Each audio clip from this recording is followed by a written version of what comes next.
سب سے پہلے تو زین آپ اپنا ذرا بتائیے رد عمل کیا ہے جو آپ نے پریس کانفرنس سنی ہے، جو آپ نے ویژولز دیکھے ہیں، مطلب لکیر کھچ گئی ہے؟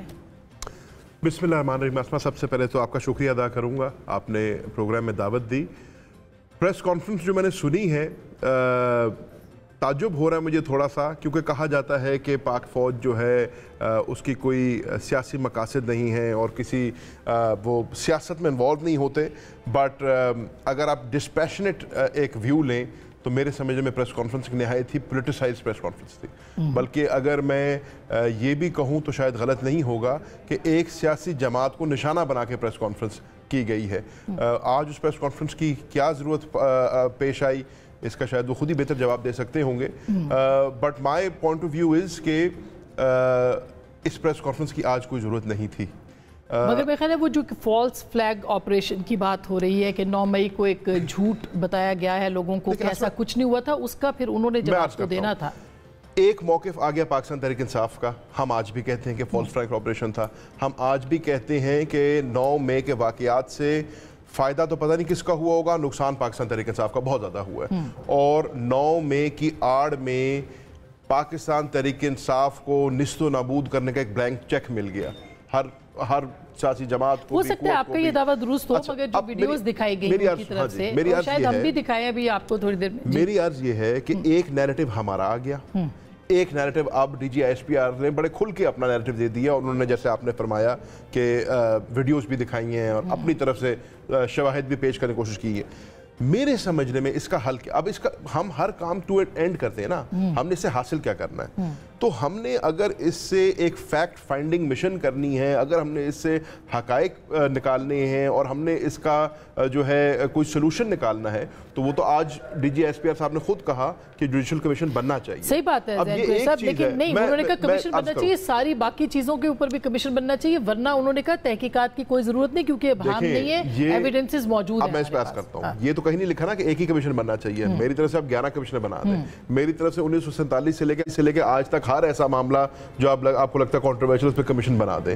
لیکن اب D G S P R صاحب اور پاکستان تحریک انصاف ایک چیز پہ اتفاق کر رہے ہیں کہ اس کے اوپر جوڈیشل کمیشن بننا چاہیے. اور اس جوڈیشل کمیشن میں صرف 9 مئی پہ نہیں، انہوں نے مشروط کیا، انہوں نے کہا ویسے تو نہیں بننا چاہیے لیکن اگر بننا ہے تو اس کو 2014 سے کے دھرنے سے شروع کر دیں. ہم کہتے ہیں جی آپ 2014 کا دھرنا بھی ڈالیں، لیکن پھر آپ اس کے اندر 8 فیبروری کا الیکشن بھی ڈالیں، 9 مئی کے واقعات بھی ڈالیں، ووٹ آف نو کانفیڈنس بھی ڈالیں.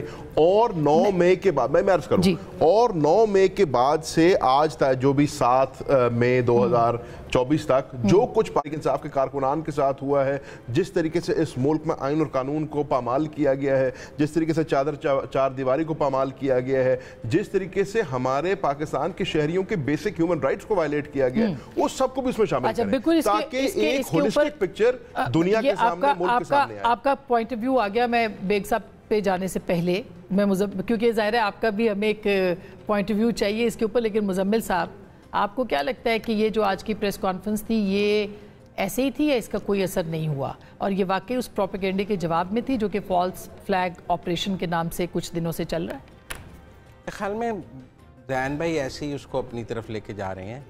مجھے نہیں لگتا آج کی پریس کانفرنس کو پی ٹی آئی سینٹرڈ تھی. اچھا ہاں، مجھے نہیں لگتا کہ آج یہ ڈیفرنٹ اینگل ہے ویسے، یہ کوئی پی ٹی آئی سینٹرڈ تھی. ویسے ہی تھوڑے اپنی ہر چیز اپنی طرف لے کے انہوں نے تو نظام عدل سے آج گلہ کیا ہے. انہوں نے تو نظام انصاف سے گلہ کیا ہے کہ ہمیں انصاف نہیں ملا، مجرموں کو سزا نہیں ہوئی. 1 سال ہونے کو آیا ہے. انہوں نے مثالیں دی ہیں کیپٹل ہل سے لے کے شانزلیزے سے لے کے رائٹس آف لنڈن سے لے کر کہ کیسے نظام انصاف کام کرتا ہے، کیسے سزا دی جاتی ہے، کرمنل جسٹس سسٹم کیسا ہوتا ہے. تو وہ تو میرے خیال میں ایک ادارہ دوسرے ادارے کے ساتھ اپنا شکوہ جواب شکوہ چل رہا تھا. یہ ویسے ہی بیچ میں جذباتی ہو رہے ہیں، ان کا کوئی ذکر نہیں. 9 مئی کا تو ذکر تھا. دیکھیں یہ کہتے ہیں، دیکھیں وہ کہہ رہے ہیں عدالتیں سزائیں دے دیں یا انصاف کر دیں. وہ یہی مانگ رہے ہیں نا. وہ کہہ رہے ہیں آئین اور قانون کے اندر رہتے ہوئے عدالتیں ان مقدمات پہ سزا اور جزا کا نظام پیدا کرتے ہیں. یہ بری ہوتے ہیں، بری ہو جائیں. ان کو سزا ہوتی ہے، سزا ہو جائیں. وہ تو نظام عدل سے کہہ رہے ہیں کہ مقدمات سن کر ان کا فیصلہ کرتے ہیں.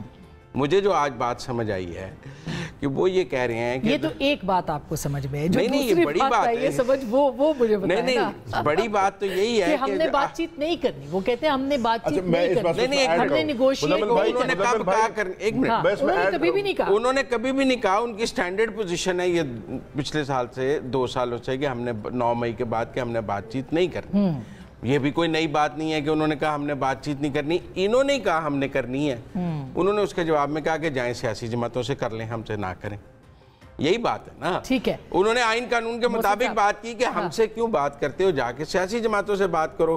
میرا خیال ہے اگر پاکستان کے یہ کہہ رہے ہیں سیاسی پریس کانفرنس تھی، میرے خیال میں انہوں نے پاکستان اور آئین اور قانون کے اندر ہے کہ بات کی کہ ہم سے بات کرنا غیر آئینی بات ہے. آئین کے تناظر میں آپ جا کے سیاسی جماعتوں سے بات کریں. وہ تو انہوں نے کہہ دیا کہ اب ہم سے بات نہیں ہوگی، سیاسی جماعتوں سے بات، لیکن صدقے دل سے معافی آپ مانگیں گے. اب ایک تو لیکن جس نے بھی صدقے دل سے معافی مانگی ہے انہوں نے معاف کیا ہے، چاہے عثمان ڈار ہو، چاہے صداقت عباسی ہو، چاہے فواد چودھری ہو. جس نے بھی صدقے دل سے معافی مانگی ریاست نے اسے معاف کیا ہے. صدقے دل سے معافی مانگنے کے لیے پریس کانفرنس کرنی پڑتی ہے. سٹلی عوام کے سامنے آ کے بیٹھنے کو کہنے میں تو نہیں مانگنی پڑے گی، قوم کے سامنے آ کے معافی مانگنی ہے نا آپ نے، قوم کے سامنے آ کے معافی مانگنی ہے.